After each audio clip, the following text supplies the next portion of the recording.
Good afternoon from Washington, D.C., or good morning to some of my speakers here out in California and nighttime in China. Welcome to the Woodrow Wilson Center.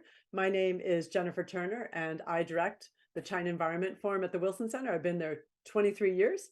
And as a lot of you know, we focus on China's energy and environmental challenges, and the issue of U.S.-China climate cooperation and competition has been part of our DNA for almost the entire time I've been on this project. And we actually have kind of a new angle to the climate issue. Last year we started doing a project on U.S.-China food and climate issues, and today we have this fabulous meeting today called "Reining in the Methane Hoofprint of Cows in California," and this is part of this new project that we're doing, and really excited in the new project that besides webinars like this, we've got podcasts coming up. We've got blogs, and we're trying to look at how the US and China, what our greenhouse gas emissions are from ag and food, and what are some innovations in both countries, and hey, maybe we could work together. And so today, we're kind of steering our sights to California and cows. This meeting is co-sponsored by the California China Climate Institute at UC Berkeley and the Wilson Center's Environmental Change and Security Program. So that part of the intro done, let's talk California for a hot second. California has long been a leader in the US for tackling climate change, from technology pushing policies to emission trading systems. But beyond the power and the vehicle sectors, California, a top dairy producing state, has also been quietly leading the country on reducing emissions from livestock. I don't know if you know this, but nationwide in the US, livestock is responsible for 94% of methane emissions from agriculture. And China and California's livestock policies and practices have helped to shape some national policies on smart climate ag, and also offer a roadmap for China and other countries that wish to reduce the methane emissions, a short-lived climate pollutant, from cows. All right, first up here, I jokingly ahead of time called them my herd, but whatever. My herd of speakers today is going to start off with Ken Alex, who's going to talk about the broader challenge of cows and methane emissions in California. Ken Alex is the director of Project Climate at UC Berkeley's Center for Law, Energy, and Environment. The center focuses on the most promising climate solutions and ways to bring them up to policy and to scale quickly. From 2011 to 2018, Ken was the senior policy advisor to Governor Jerry Brown and was the chair of the Strategic Growth Council focusing on climate, energy, environment, and land use issues. And I've learned that he's quite obsessed with methane issues. I don't know about cows, but methane is a big part of his portfolio these days. Second in line here, we've got Ermias Kebreab, who will share how his research team at UC Davis has developed and is commercializing a new red seaweed feedstock for cows to eat to lower their methane emissions. Dr. Kebreab is an associate dean for global engagement at the College of Agricultural and Environmental Sciences, as well as director of the World Food Center. He's a renowned scholar, skilled administrator with extensive experience in sustainable agriculture and animal science, and he's very good at TED Talks, just want to say. I'll put the link later on out for you guys. Third in our herd today is Matthew Botill, who's the division chief in the short-lived climate pollutant section at the California Air Resources Board, CARB. He's worked at CARB since 2007, specializing in air pollution and climate issues. And Matt's going to discuss how CARB's emission trading of agricultural emissions, as well as California's capacity building for farmers, has really helped to accelerate methane reductions in livestock and rice. And last, as a commentator, Xiaopu Sun, who I haven't seen forever. It's so nice to see you again.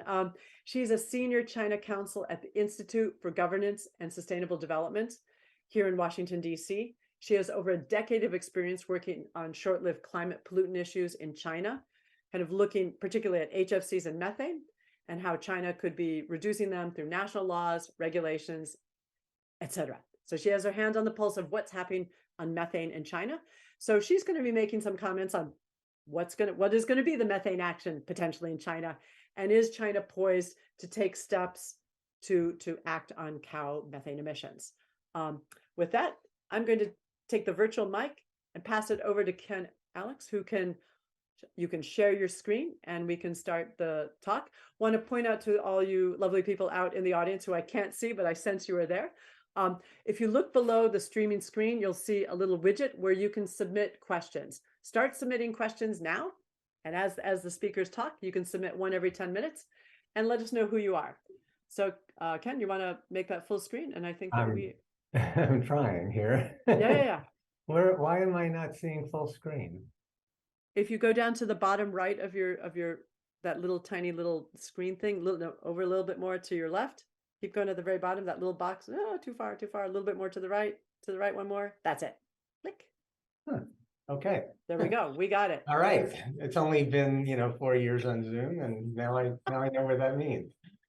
Okay. Thank you, Jennifer, and thanks to the Wilson Center. I have to say, when I started my career something like 40 years ago, I did not expect I would be spending a lot of time thinking about and talking about methane emissions from cows, but here we are.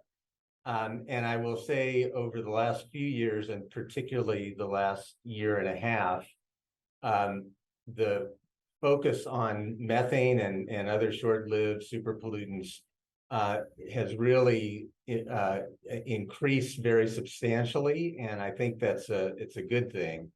CO2, of course, most people know about as the largest contributor to climate change, but methane in particular is the second largest and is likely to be, in the short term, for reasons I'll talk about in a second, possibly the more important greenhouse gas. It's estimated to be at least 30% of global warming, and potentially as much as 45%. So extremely important greenhouse gas. It's 84 times as potent a greenhouse gas as CO2 over a 20-year period. But there is good news, because it lasts for a much shorter time in the atmosphere than CO2. CO2 can last 100 years or more. Methane will not be in the form of methane in the atmosphere after about 12 or 15 years. And so that creates a real opportunity. And that opportunity is that if we stop methane emissions, not only will we have the reduction of those methane emissions, but we will, in 12 or 15 years, the methane that's in the atmosphere will have dissipated. So that creates some additional time, some additional space for the carrying capacity of the atmosphere. And so methane is an extremely important greenhouse gas, and provides this opportunity with a potential for a big, quick payoff, which is exactly why we need to pay more attention to it. So let me move on to identifying, as Jennifer did, how important agriculture is to methane emissions. And as she said, much of the methane emissions from agriculture, particularly in the US, are from livestock. You can see here oil and gas, coal, municipal waste, etc. But agriculture, at least in this chart, is about 42%. You get some different numbers. In California, agriculture is estimated to be about 50%. And I'll also say, as you can see here on the agriculture breakdown, enteric, meaning from the front of the cow, the burps, represents an estimated 27%, and manure management 3%. In California, those numbers are quite different. Manure management and enteric are about the same. And the primary reason for that is because California's dairy industry uses CAFOs, confined animal feeding operations, and generates significant slurry. And that slurry manure generates a fair amount more methane emissions than than if there are dry cow patties, for example. So California's mix is a little different. As you can see, rice is actually a significant contributor. We won't talk too much about that today. Okay. What else do I want to say? All right. So let me go to the next slide. California, as far as I know, has the only legal mandate for reduction of methane from agriculture. SB 1383 from 2016 requires a 40% reduction of methane across all sectors, all oil and gas, waste, landfills. We don't really have coal in California, but and then agriculture. But as noted, agriculture is 50% of the emissions. So agriculture is called out, especially in the legislation. There are about 1.7 million milking cows in California, about 1,300 dairies. And the law requires that in 2024, if it's economically and technologically viable, there need to be specific reduction requirements for methane emissions from agriculture. There are specific requirements around livestock, and there also is language in the law that requires it to be feasible. But what you're going to hear from our panelists is that we do think it's feasible, and that there could be significant reductions over the next few years in the agriculture sector in California, which we hope to see spread far and wide. So you'll hear more about it from our other speakers, but the Air Resources Board has a statewide strategy, is making a significant investment in this effort. And the industry is in California is taking it quite seriously. And so you'll hear some more about that. All right.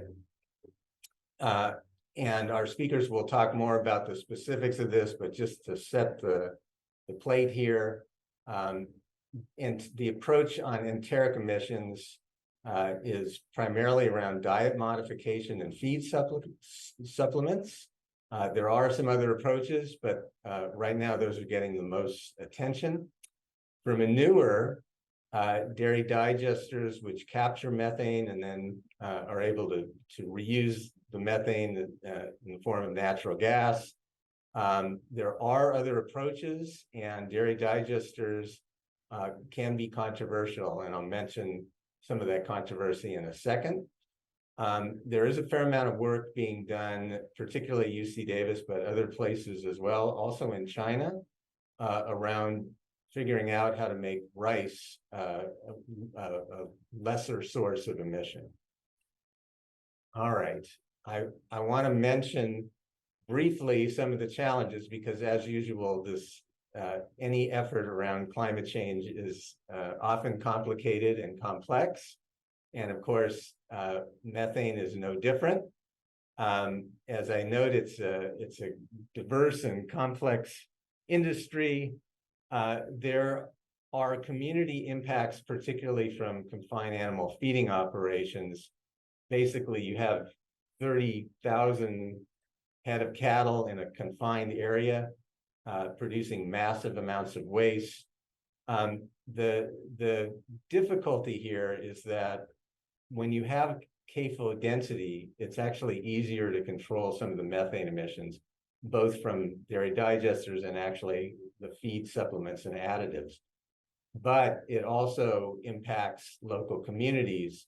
And so there's a lot of tension around whether we should have more CAFOs or less. And that's been a significant political issue in California and elsewhere. The industry is complex. There are commercial operations, there are smaller scale operations, and the approaches for these different scales of operations are different. So, and as I note here, there's at least an argument that some of the incentives in the law may be promoting a move of dairies outside of California, and it's a complicated set of issues. I'm not going to go into it, but it's something that I know the Air Resources Board is thinking about and trying to solve, basically.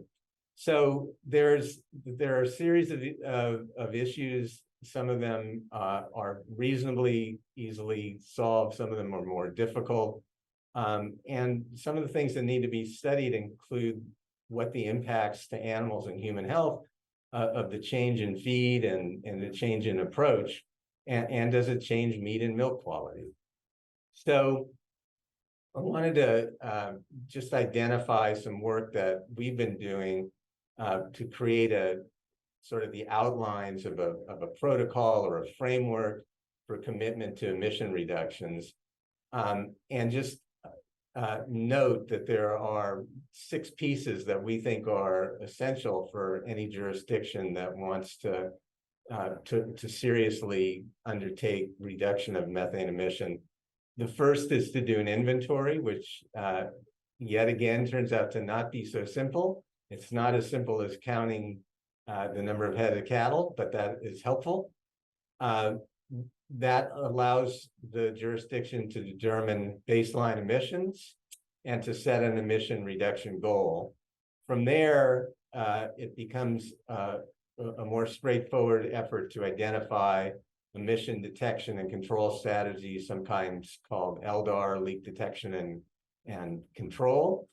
And then to have performance standards or regulations. California is doing both. And then hopefully to share the learnings from that effort. We think that this is a straightforward set of actions and can form the framework for actions around the world. And one other thing to mention, satellites are on their way, and they will help identify emissions particularly from confined animal feeding operations, but may also help in doing things like inventories and figuring out in any given jurisdiction how many head of cattle there might be. The California is part of a satellite effort called Carbon Mapper. There's also a satellite from EDF that will be launched in a few months. And so I think we're going to see much more data and information around methane emissions, including from animal operations and livestock. So one other thing to say to wrap up here, we have a website, methaneresources.org, which has a lot of information and data, links to various scientific publications. And if you are interested, as I am, in this topic, I suggest you check it out. And with that, I'll send it back to Jennifer. Thank you so much. You could take down your screen and then we'll kind of ping pong it back to, I guess we're going to start talking feedstocks up. Ermias, you want to toss your slides up, and just want to remind people, oh good, I'm starting to get some questions in. Underneath the streaming here, there's a little box, a little widgets for you to submit your questions, and I appreciate when people put their names and affiliations, so I know. It's always nice to see who's in our virtual room. All right, it's all yours. Lovely cow picture. All right, thank you very much. Yeah, thank you for the invitation, and always happy to talk about this topic on how do we mitigate enteric methane emissions. I think it was nicely set up by Ken about the issues of methane and why we are working on methane and the opportunities that it will allow us to try to reduce the impact of livestock on climate. He also mentioned about where the emissions are coming from, so I'm just focusing on the livestock here. From the beef cattle, almost all of it is coming from the enteric or the front end of the animal, while in dairy cattle we kind of have almost 50% because a lot of the dairy, the manure is collected in a lagoon, and lagoon is kind of a perfect conditions, anaerobic conditions for methanogens to break down organic compounds and release it into methane. And the warmer the temperature, the better it is for them. And that's why we have in California higher emissions compared to the rest of the country because of the weather. And in northern climes, half of the year is frozen, so there's not much emission coming from the lagoon. Right. So there are several mitigation strategies that we can use to reduce the methane emissions. We put together this paper last year in PNAS, doing a number of meta-analysis on several components, including using animal feed and management. There are a number of things that can be done. These are kind of relevant mostly in low and middle income countries because there's still nutritional improvement that need to be done. But in high income countries, this has already been done. Diet formulation, there's a lot of work that's been done here. Also, currently we are conducting an experiment to try to use grape hummus as animal feed and also reduce methane emissions because it contains lipids and tannins that have shown to reduce emissions. So those kind of work would be done, and then after grape, we'll be doing olive hummus as well. So try to come up with different byproducts that would give us circular economies. California has huge industry in winemaking, and so there's all this opportunity that we can use to feed to cows and convert it into high quality protein, at the same time reduce methane emissions. But the one that I'm going to talk about a little bit more today is to do with feed additives and trying to reduce the emissions, the absolute amount of emissions using different type of feed additives. But because of time, I'm just going to focus on one today. We put this together to just show the relative efficacy of different types of feed additives that are being experimented on right now. So we have the seaweed is on the top because several experiments in the US and in Australia have shown how effective it can be. The lipids are also quite effective, but there is a maximum effectiveness of lipids because you can't add more than about 6% of the diet. Otherwise, it will reduce the intake of feed of animals. Other compound of note is 3-NOP or bovir, as it's called in Europe. It's now been approved in Europe in several countries, Brazil and Chile, Australia, and others. So this is probably the only one that has a proven reduction in emissions that is available on the market right now, but not in the US. Unfortunately, we don't have this available in the US, so we can't use it in the California market. It needs to go through FDA approval, and I believe that it already have started. The process has been started, so maybe in a year or two, we'll have it approved in the US as well. But that's the only one that has been shown to reduce emissions by about over 30%.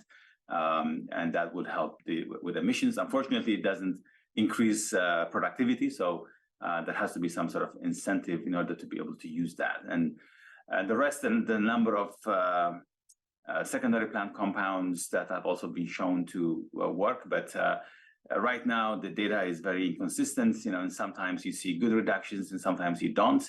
A good example is lemongrass, where we've seen quite a big reduction in Mexico.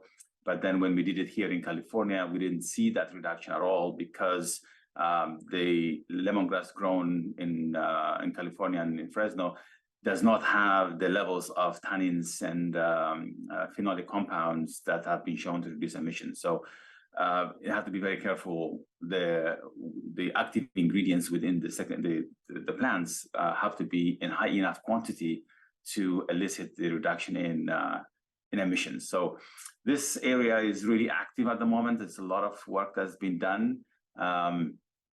It's going to take a combination of different type of feed additives, in my opinion, to come solution. But I think within the next few years, we will certainly have solutions that will help us reduce emissions by 30% or more. So now this is an experiment that we've done with macroalgae or seaweed in 2018, 2019. And basically, we work with colleagues in Australia where they have screened different types of feed, different type of seaweed that are available on the coast of Australia. And they have reported one particular species, Asparagopsis taxiformis, to almost eliminate methane emissions when they did it in vitro, which is in a lab. So they took some rumen samples from the animal and incubated it with the seaweed, and they measured the amount of methane emissions. So when they included a 2% level, they see almost no methane emissions. So we then got this seaweed from them, and we did the same experiments here at UC Davis, and we were able to replicate what they've done. And then we proceeded to do an animal trial, and this is in dairy cattle. So this was the first experiment that was done in dairy cattle, and what we saw was quite a substantial reduction in emissions. But unfortunately, at the higher level, at 1%, what we're seeing is also a significant reduction in feed intake as well. So at 1% is quite high, and the cows don't seem to like it when it is that much concentrated. But this was just a proof of concept. We basically wanted to know, would this really work in vivo? Because a lot of times, the things that work in vitro might not work in vivo. So we had some questions, and some of the questions were, we've also seen in other feed additives that the microbes can adjust to it, and they get used to it, and then you don't get any reductions anymore. So we wanted to know if that will happen.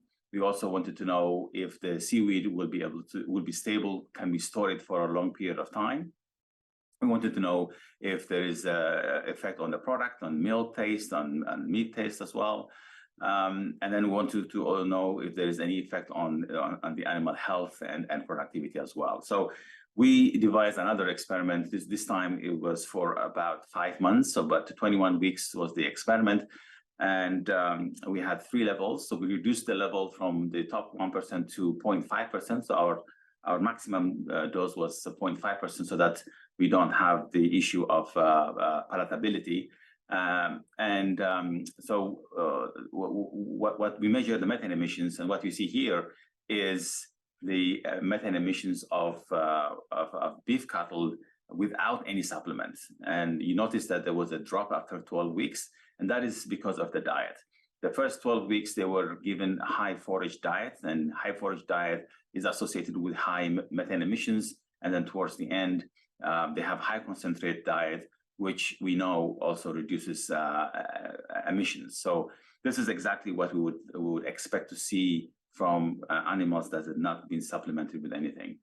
And when we added at 0.25% level, then you can see there was substantial reduction in emissions. And then when we further increase the dose, we also saw quite a big reduction in emissions, up to 80% reductions in emissions in beef cattle. So the second experiment basically confirmed what we saw in the first experiment, but then this was a longer period of time, and we did not see any evidence that the microbes can adjust to it. At least within the 5 months period, we didn't see the microbes adjust to it. And this seaweed actually was collected 3 years prior to this experiment. So the shelf life of it seems to be quite long. It was stored in -80 in Australia, but then once they shipped it to us, we just stored it in the barn. So at least for 5 months, it looks like that it did not lose its effectiveness. I want to bring this up. There is some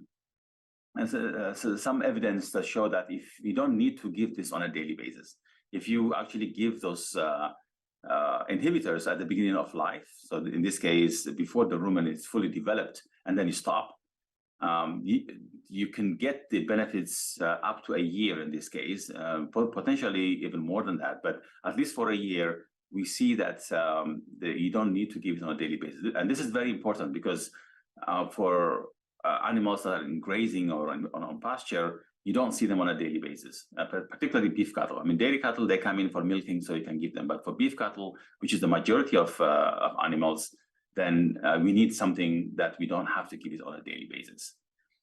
So we took this idea, and then we've done some more work on it.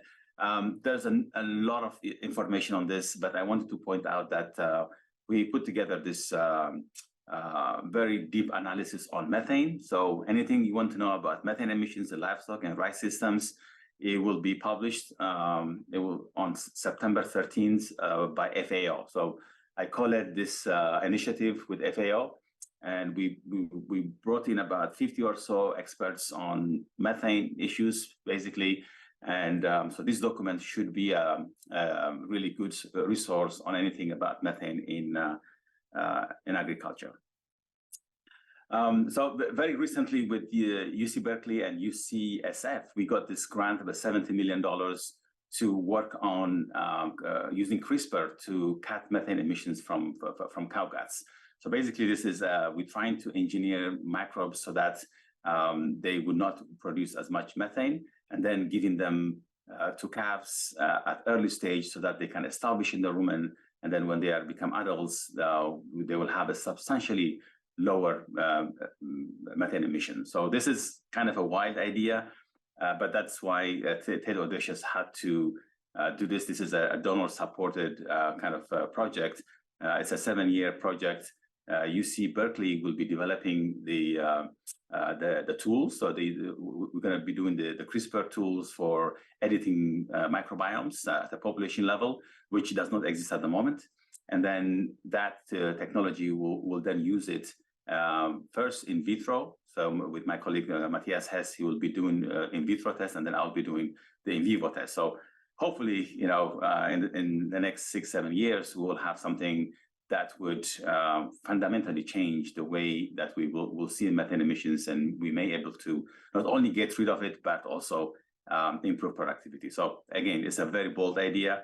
I give us maybe 20-30% of chance of success, but we'll have to try it. So the way it's going to work is that we saw that there was there were some genes that were downregulated when we fed seaweed. And so the way that it affected was not reducing the number of methanogens, but actually is downregulating some of the genes. So that's why we wanted to develop this CRISPR technology to try to optimize the microbiome, and then do it in vitro test, and then finally in vivo work as well. So just in summary, there are a number of things that would do that. So this is a meta-analysis that we conducted last year, and there are product-based reductions or absolute reductions. And the one that I was talking about with the methane inhibitors, at the moment, you can get about 32% reduction overall. But with the methane and other bromoform-containing compounds, you can get a lot more reductions in here as well. So in conclusion, I think in the last 50 years, there's been a tremendous progress that has happened in terms of reducing emissions from livestock.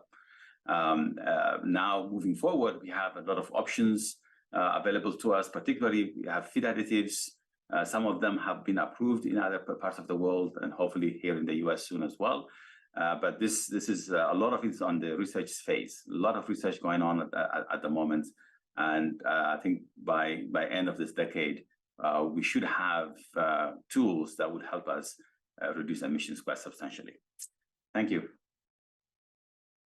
Thanks so much. Yeah, you could take down your screen, and maybe later we can see if we can maybe share some of those slides with me. We could post them on our website, because I think that there's a lot of interesting text there that is hard to read quickly on a Zoom. But yeah, thank you so much.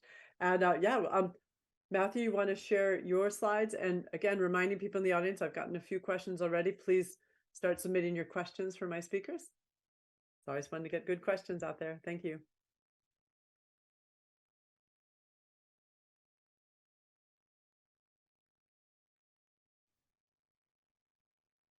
Okay, thanks everybody, and thanks. Good morning or good afternoon or good evening, depending on where you are. My name is Matthew Botill. I'm a division chief at the California Air Resources Board, and broadly, my job is to make sure that we can deploy strategies to reduce greenhouse gas emissions in California, because California has a number of very important climate goals that it is looking to achieve, the most important of which is being carbon neutral by 2045. And so I'm going to talk a little bit about the work that we're doing to scale methane mitigation strategies here in the state, how we're able to work with the agricultural community to make these reductions a reality. I think Ken Alex did a really good job of discussing kind of the broad framework, what's needed for tackling methane emissions, and Ermias, really gave us a great summary of some of the exciting work that's happening on enteric emission reductions.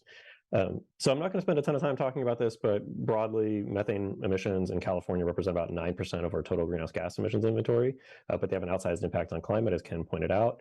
On the dairy and livestock sector, they're about half of the methane emissions in California. Ken also pointed out and I think Jennifer mentioned this as well, how big of a dairy industry we have in the state. So #1 dairy producing state in the US, and given the climatological conditions in California, we also have significant manure methane emissions. I'm not going to spend a lot of time or really much of all talking about these other sources of methane emissions, but they also come from landfills and our oil and gas production and here in the state in our transmission and distribution system. And so the methane mitigation strategies that we deploy, some of them are actually portable to these other sectors, and I'll talk about that in just a sec. As Ken mentioned, we have a statutory framework. So we have a legal framework in California that tells us that we have to reduce methane emissions by 40% by 2030. So that gives us the legislative certainty to take action on methane emissions, and it directs us to focus methane reductions on the dairy and livestock sector as well as the organic waste sector, in addition to work on the oil and gas sector. So this really provides some of the legal underpinnings for some of the policies that I'm going to talk about in a second. So how do we get these reductions? Well, we have kind of three main aspects of our strategy: regulations to mandate emission reductions, financial incentives, and then research and data collection to kind of inform the regulations and incentive structure.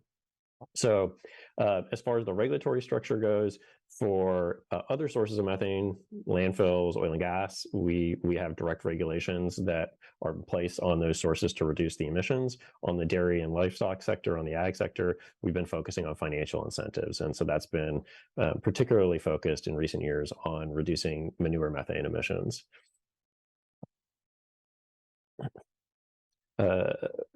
Ken talked a little bit about what are these specific strategies. So what we are deploying in California, given our methane emission sources and our specific policy needs, anaerobic digesters for renewable energy, manure management strategies that move manure from a wet lagoon managed environment to an alternative environment that produces less methane, and then also pursuing enteric emission reductions, which Ermias talked in detail about some of the new exciting work that's happening there. So much of the work in the most recent years is focused on being able to scale and deploy anaerobic digesters throughout California, as well as the alternative manure management practices like pasture-based management or changing from flush manure management to scrape to reduce the amount of water content in the manure. So how do we scale these? Well, as I mentioned before, we are focusing, at least on the agricultural side, on an incentive-based strategy, and that means trying to identify ways in which we can pay for actions to happen that reduce methane emissions on the dairy and livestock sector. So we have a number of environmental credit programs that we have deployed over the past 15 years here in California that provide financial incentives for greenhouse gas reductions more broadly. I'm going to talk a little bit about those here in a second. So the first is the state's cap and trade program, and then the second is the low carbon fuel standard. And they have specific purposes, but they ultimately result in an avenue for money to flow from greenhouse gas emission sources and other sectors into dairy emission reductions. I mentioned a little bit earlier about the regulatory construct on landfills and oil and gas, and I'm going to skip over those. We have other work that's been going on too, beyond the environmental credit programs, to support methane reductions. So we have financial incentives that have been provided through the Department of Food and Ag through direct grants. I'll talk a little bit about those in a second. And then we've also got an ongoing effort that's somewhat new with our Utilities Commission that is providing procurement reimbursement for things like dairy biomethane and biomethane coming from organic waste. And so that's another avenue to incent and pay for methane reductions.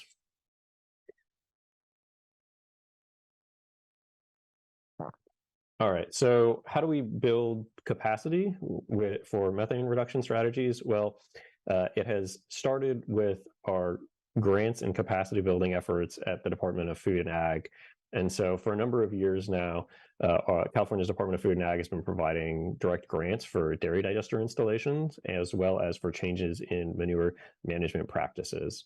To date, they've supported about $300 million in projects throughout California, and this has resulted in direct funding for a little over 118 million or 118 dairy digesters here in the state, as well as 115 manure management projects at dairies here in California.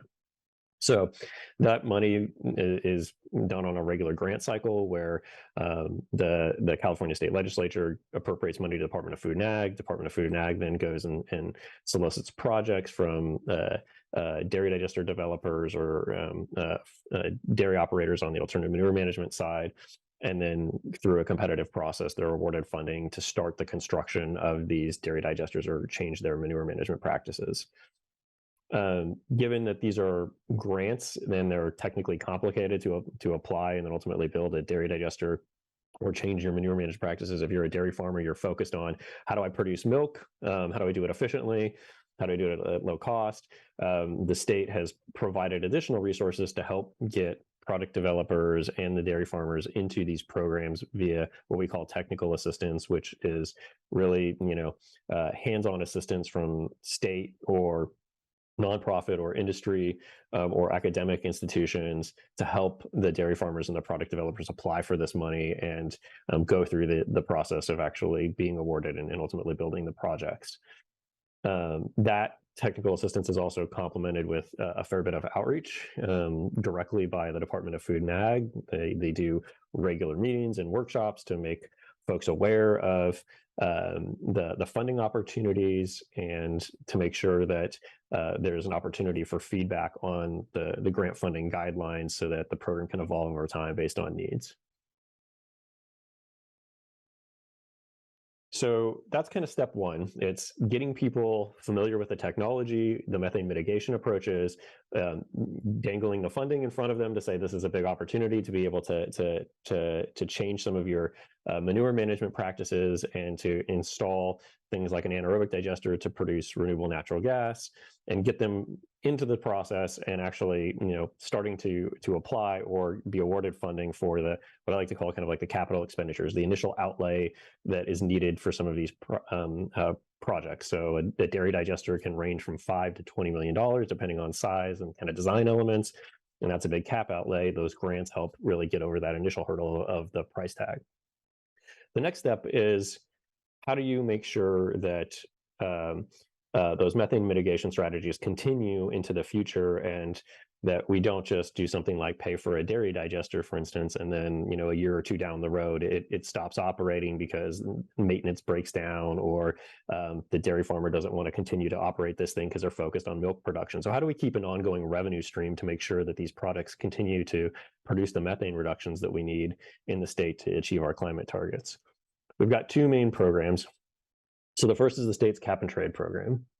And the cap and trade program has been in existence for over 10 years now here in California, and it covers about 80% of the state's emissions. And so this program is focused on how do we reduce emissions in the transportation sector, the industrial sector, the electricity sector, and the major natural gas use that we use throughout the residential and commercial sector. So this really covers the majority of energy emissions in California. It sets a declining cap on those emissions over time, so it gets more stringent.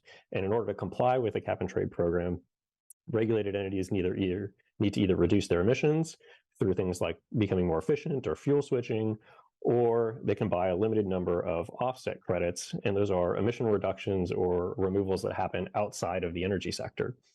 The dairies are one of those sectors. It's not directly covered by the cap and trade program, but we have a protocol now that allows for a regulated entity under the cap and trade program to buy emission reductions that are happening on a dairy.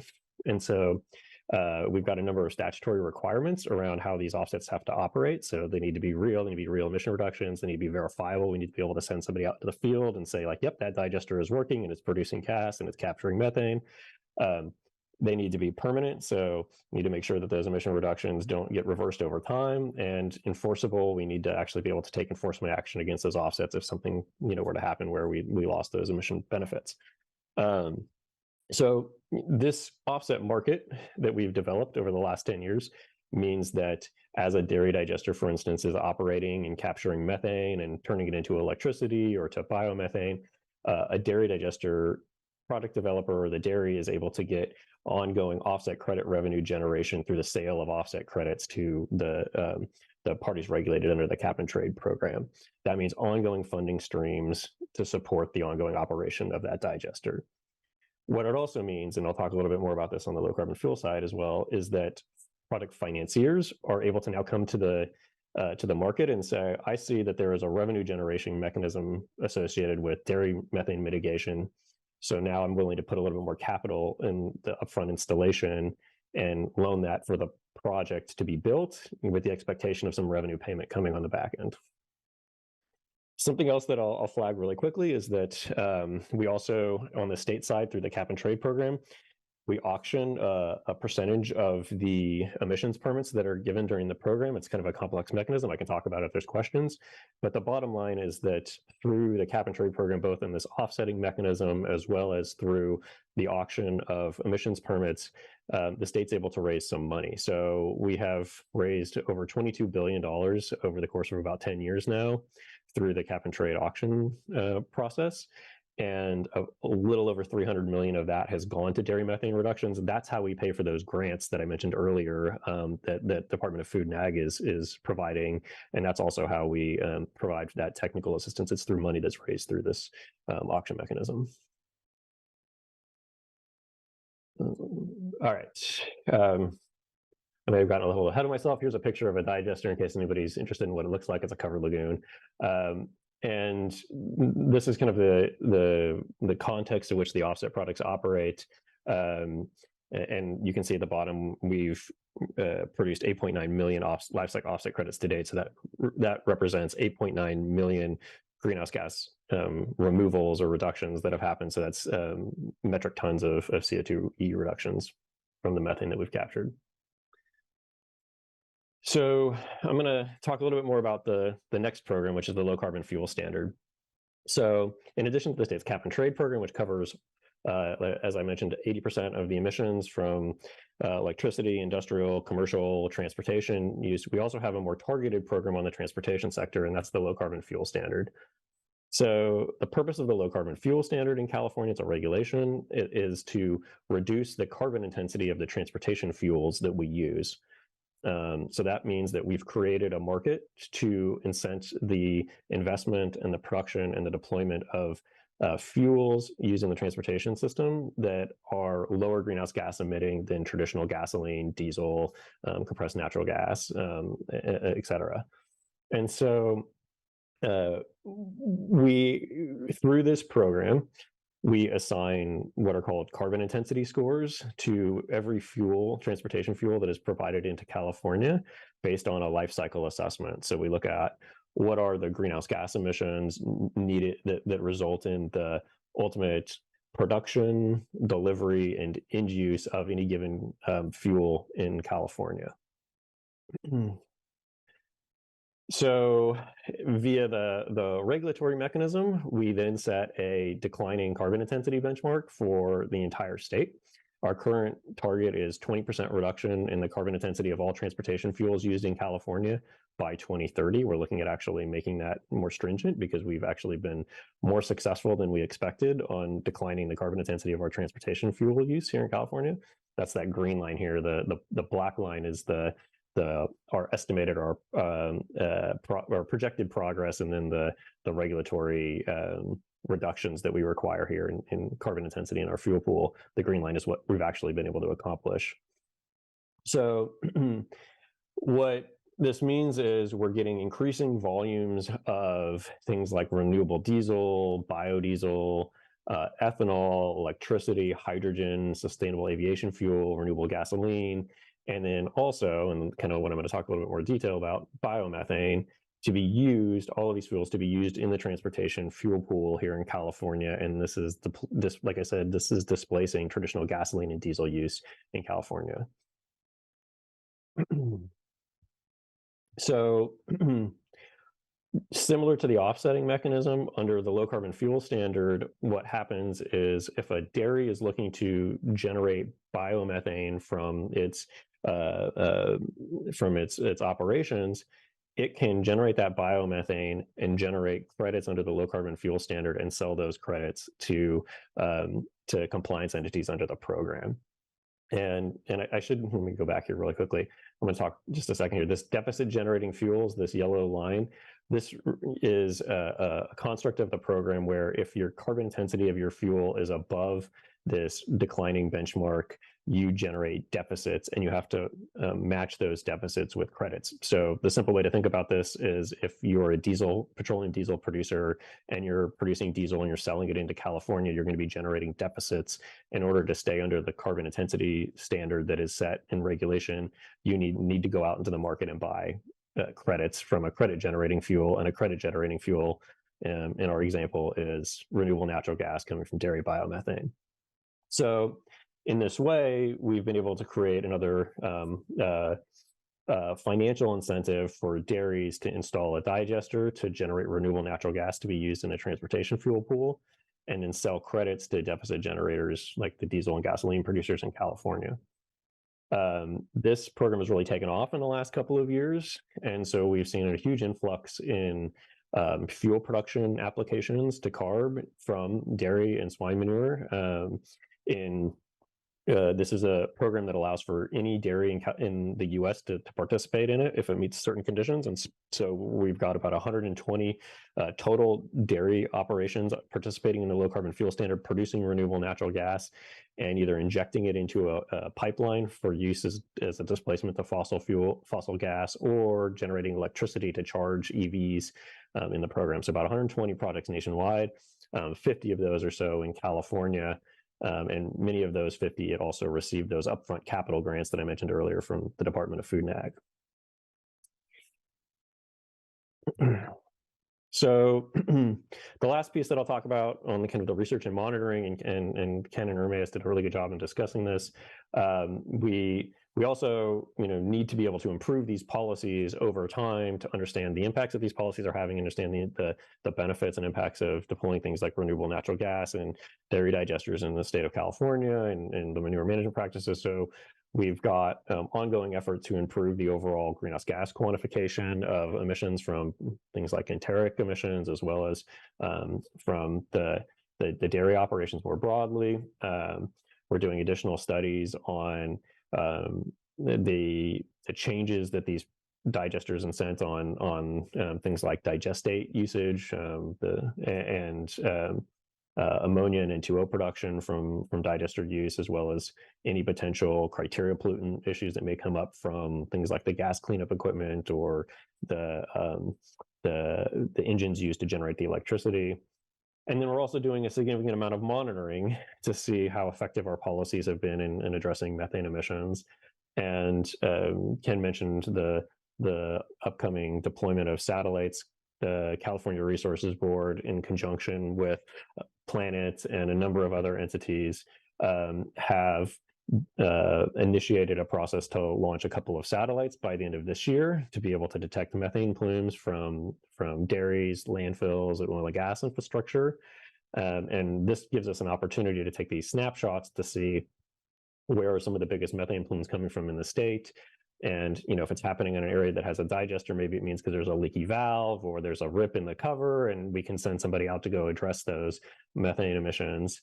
And we're kind of, I don't even want to say double downing, we're like quadrupling down on this approach with a request for proposals that we'll be releasing from CARB soon for $100 million for additional satellite coverage, so we can have even more frequent flyovers and more frequent measurements taken on methane plumes in the state.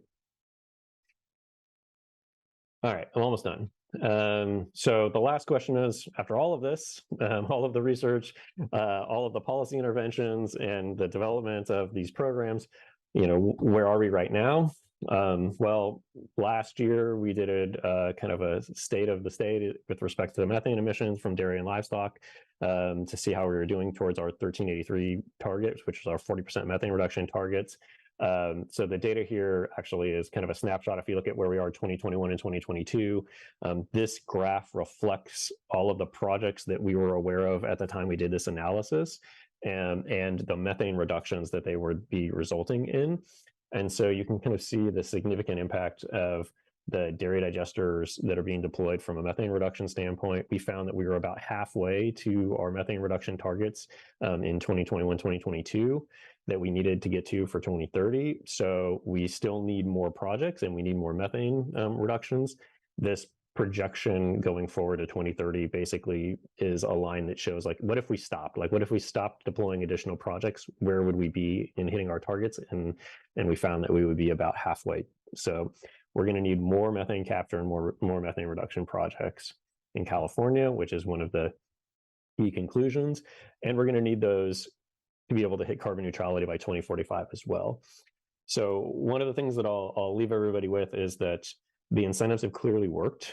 We've seen a huge build out of very capital intensive projects to get methane reductions. We've seen a really burgeoning effort on enteric emission reductions to be deployed in California and on different manure management practices.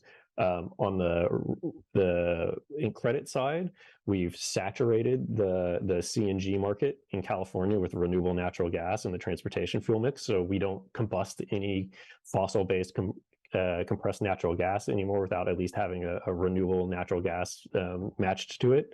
And now we have an opportunity to continue to move more renewable natural gas or biomethane into the fuel system outside of the transportation sector, because we have a significant amount of natural gas that is used in California for things like buildings and industrial contexts. And so there are new opportunities to be able to continue to get more methane reductions and displace fossil gas usage with biomethane from these dairies.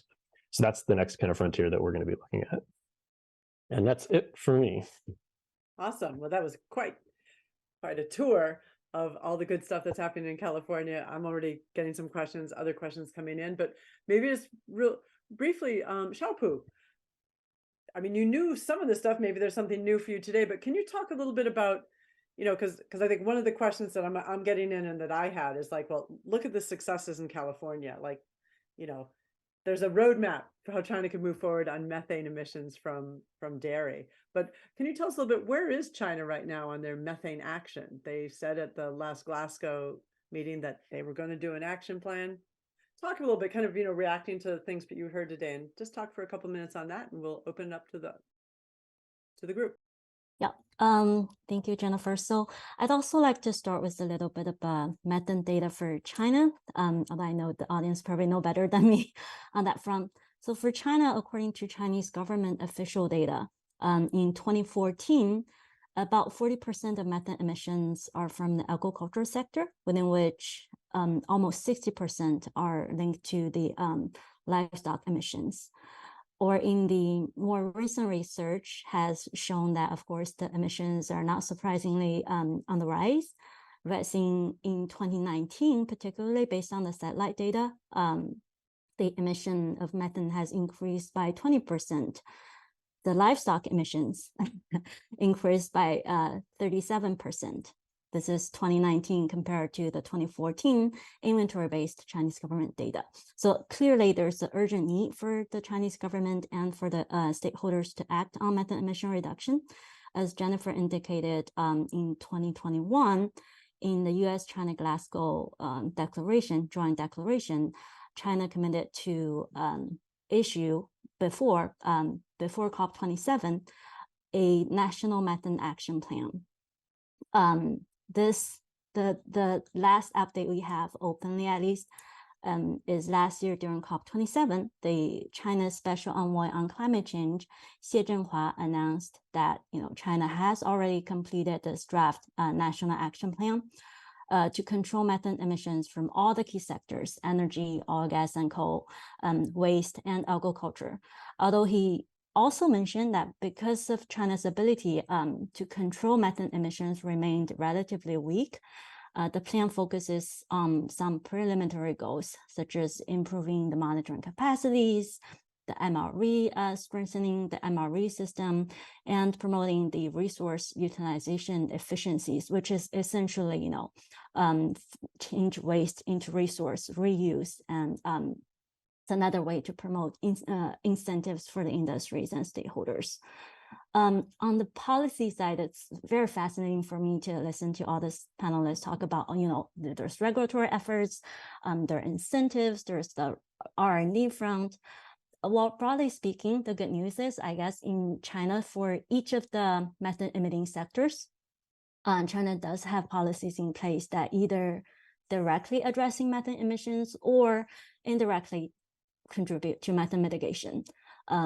Methane also, as one of the non-CO2 greenhouse gases, has been incorporated into this very important national planning system in China, such as the 14th five-year framework plan, which covers 2021 to 2025. We also have, at the leadership level, President Xi Jinping mentioned that China will strengthen the control of non-CO2 greenhouse gases, including methane, 2 times in 2021, once during the Leaders Summit on Climate, which was hosted by President Biden, and at the virtual summit with President Macron of France and the Chancellor Merkel of Germany. So with all of that, I think we can, take a closer look at the agriculture sector. What do we have here? There are a number of policies really in the agriculture sector, but mainly from the perspectives of protecting the food security, promoting the green development of the agricultural sector, and reduce related pollution sources. Many of those, as I mentioned, also contribute to methane mitigation. Some highlights, for example, China has this current target of increasing the comprehensive reutilization of livestock and poultry manure to over 80% nationwide by 2025. If you follow, more recently, after President Xi in 2020 announced that the China's goals of peak their carbon emission by 2030 and achieving carbon neutrality by 2060, a number of action items have also been identified in the agriculture sector for this emission reduction and carbon sequestration efforts. It basically covers all of the great things the panelists just presented. We need to reduce methane emission from livestock manure, reduce the enteric emissions, promoting biomethane in replacement of fossil fuel, and improving methane emission monitoring in the agriculture sector. In terms of incentives, very recently, China has also been promoting this national voluntary greenhouse gas emission market. Early in April this year, China Ministry of Ecology and Environment actually recently had an open call for submission of methodologies for greenhouse gas emission trading projects. With everything, actually, I want to, Jennifer, return back to you. This is like an overview of some of the things China has been working on. But any questions? Yeah. Well, all right. I want to toss out there, because kind of on this theme, I met one of my colleagues, Josie Liu. She asked the question about, because California, a couple of you have mentioned California, you actually have laws and regulations focused specifically on dairies, and she asked, what are the challenges of maybe other U.S. states adopting this, and also thinking about China, because California, you guys have the California-China Climate Initiative. The state of California does a lot with China, and I know that CARB. You guys, pre-COVID, a lot of interaction with the Chinese. Maybe if some of you can tell us a little bit about how can you take this California model on dairy methane reduction, take it on the road? Maybe Ken, you want to start off? Sure, and it's definitely part of how I think California thinks about the work it's doing. California is about 1% of worldwide greenhouse gas emissions, so it's not going to change it without some help. So I think there are a number of mechanisms. One is, as Ermias gets better and better at figuring out what feed additives to use, I think there will be some automatic uptake of that, particularly if yield is improved.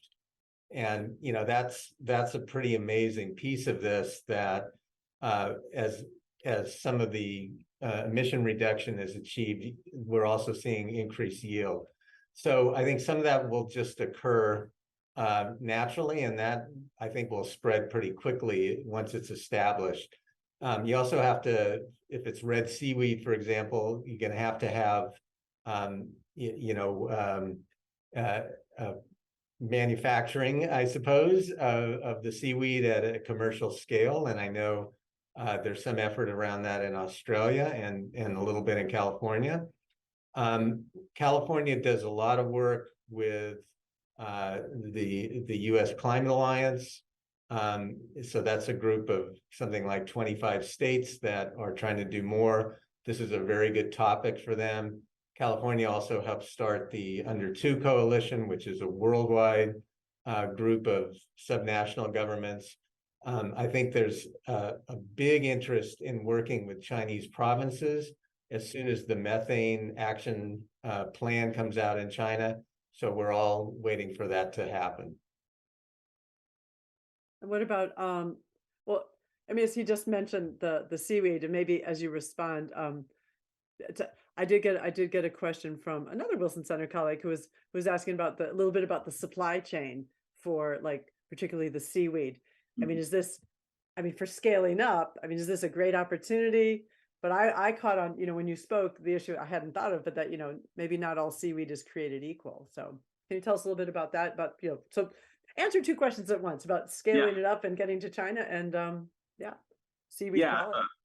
Yeah, as you said, Jennifer, we had a lot of interaction pre-COVID with Chinese universities and research institutes, and I think we hope to get back to that at some point. But it was really mutually beneficial working on those issues. On the seaweed itself, there are a number of companies now, one in Australia, two in California, one in Sweden. There are a number of those that are trying to scale up. In fact, the California CDFA has given a no contest to the certain product based on seaweed as generally regarded as safe. So in California, you can actually use seaweed right now, but you can't claim reduction of emissions because it has to be approved by FDA first. So there's that issue that's going on. But I think those companies feel that they are able to scale up. But there's a different way of looking at it as well. There are at least two companies that I know of that are now using the active compound of seaweed. So without having to grow the seaweed itself.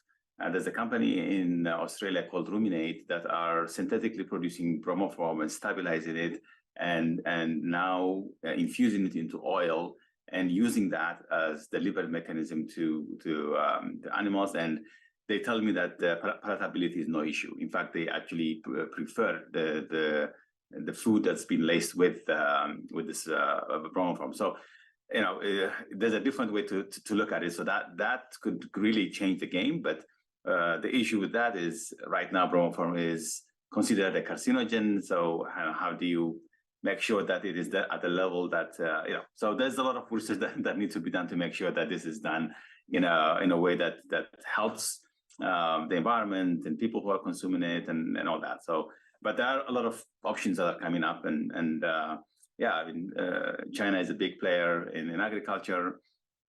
And as Xiaopu mentioned, 40% of emissions from methane from livestock. So there's a lot of opportunity to work with Chinese colleagues to try to come up with solutions and apply those solutions in China. And you think that but in terms of, well, first of all, making sure the cows like the taste is important, but also and I know that Matt was talked a little bit about incentives for farmers. Have you found in general that in terms of your seaweed that the farmers are, as long as the cows eat it and the yield's not affected, they're cool with it?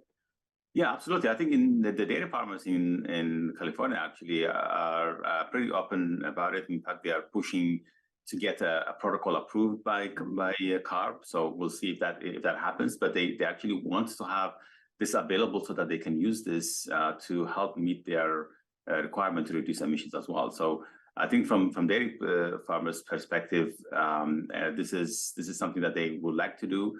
As long as it helps them meet their targets and it doesn't hurt the bottom line as well.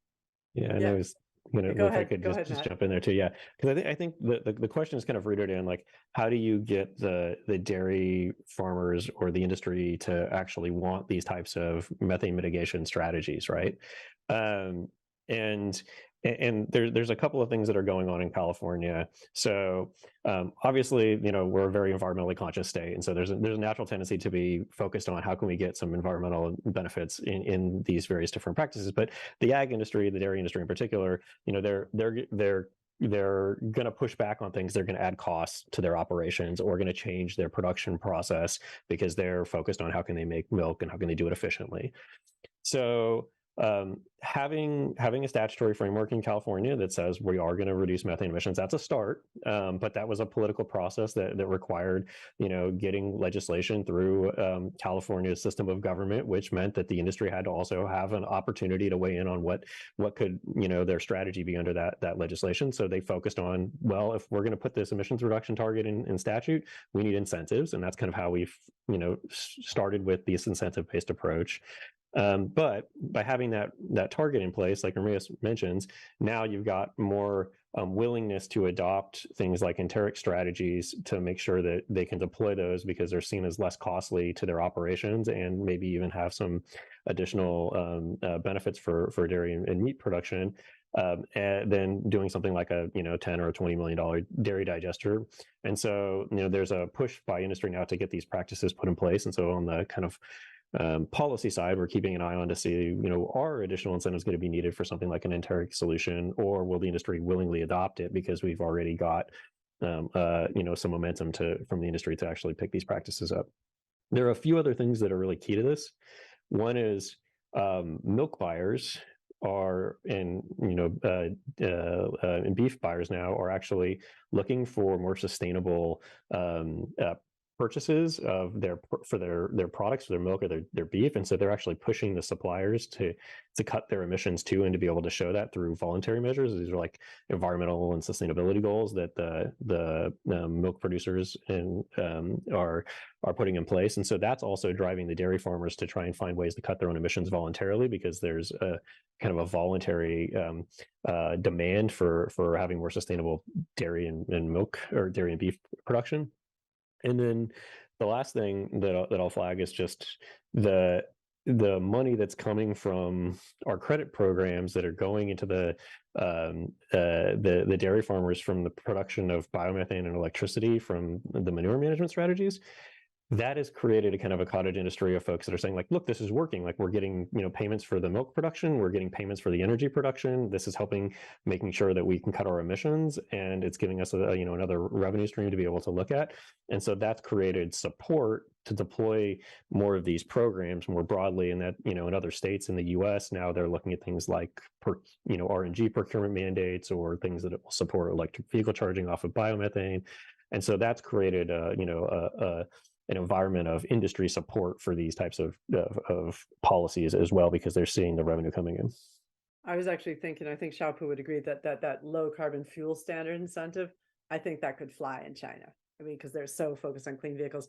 I got kind of a quick question. I think maybe it's a yes or no. Someone asked about when you're talking about your analysis of the carbon or methane intensity of dairy and beef production, does it also include looking at not just not just from the manure, but also the methane emissions in fertilizer, pesticides, or CO2 emissions from fertilizer, pesticides, and pharmaceuticals that are given the cows?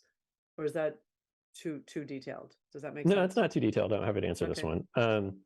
So the way that we look at this is that milk production would be happening because there's demand for milk products, and we've kind of monitored and watched the industry over time, and what we've seen is that broadly, milk demand and dairy product demand has stayed relatively flat in terms of per capita consumption of these products over the last few decades.